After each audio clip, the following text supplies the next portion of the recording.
السلام علیکم ورحمۃ اللہ وبرکاتہ۔ تجوید سیکھیں آسان طریقے سے اردو زبان میں۔ Class number 4۔ اعوذ باللہ من الشیطان الرجیم، بسم اللہ الرحمن الرحیم۔ آج ہم اپنی اس کلاس میں وا اور فا کے مخارج سیکھیں گے۔ 4 ہیں ہونٹوں سے، م، ب، و، ف۔ پچھلے سبق میں ہم نے 2 حروف سیکھے، م اور با۔ اس کے مخارج سیکھیں اور اس کی تعریف ہم نے سیکھ لی۔ اور اب اس کلاس میں ہم سیکھیں گے وا اور فا۔ اس کی ہم پریکٹس کریں گے اور اس کے ہم مخارج سیکھیں گے۔ وا، دونوں ہونٹوں کو گول کیجئے، پھر الگ کرتے ہوئے کہیے و، و،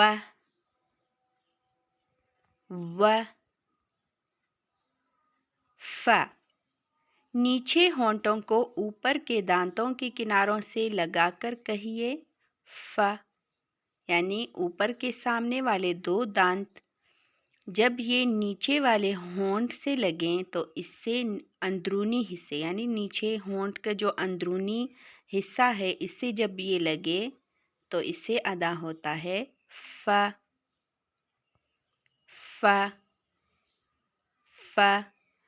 جیسے یہ یہاں سامنے آپ کو نظر آ رہا ہوگا ثنایا علیا، ان کو یعنی اوپر کے جو سامنے والے 2 دانت ہیں اس کو کہتے ہیں ثنایا علیا، اور اس سے یہ جو ایرو کا نشان بنا ہوا ہے اس کے سیدھ میں نیچے جو 2 دانت ہیں سامنے والے اس کو کہتے ہیں ثنایا سفلا۔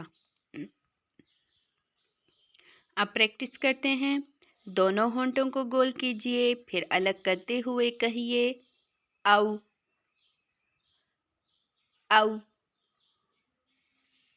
او، او۔ و، وی، وو، ون، ون، ون، و، وی، وو، ون، ون، ون۔ عام طور پر جو غلطیاں ہوتی ہیں تو وہ یہ غلطی ہوتی ہے کہ واو کو جو ہے وہ انگریزی کی جو وی کی آواز ہوتی ہے اس کی طرح کی آواز نکالی جاتی ہے، تو اس کو اس طریقے سے پڑھنا وی، وا، او یا ون، ون، ون، اسی طریقے سے یہ ٹھیک نہیں ہوتا۔ صحیح طریقہ اس کا یہی ہے پڑھنے کا او، او، و، وی، وو، ون، ون، ون۔ اوحا، اوحا، اوحا۔ وسواسی، وسواسی، وسواسی۔ یوسوسو، یوسوسو، یوسوسو۔ وجوہ، وجوہ، وجوہ۔ والسلام علیکم ورحمۃ اللہ وبرکاتہ۔ آج کے لیے اتنا ہی کافی تھا۔ انشاءاللہ اب نیکسٹ ویڈیو میں ملاقات ہوگی۔ اگر آپ کو میری ویڈیو اچھی لگی ہو تو لائک کریں، سبسکرائب کریں تاکہ میری ہر آنے والی ویڈیو آپ کو ایزیلی مل سکے۔ جزاکم اللہ خیراً کثیرا، احسن الجزاء فی الدارین۔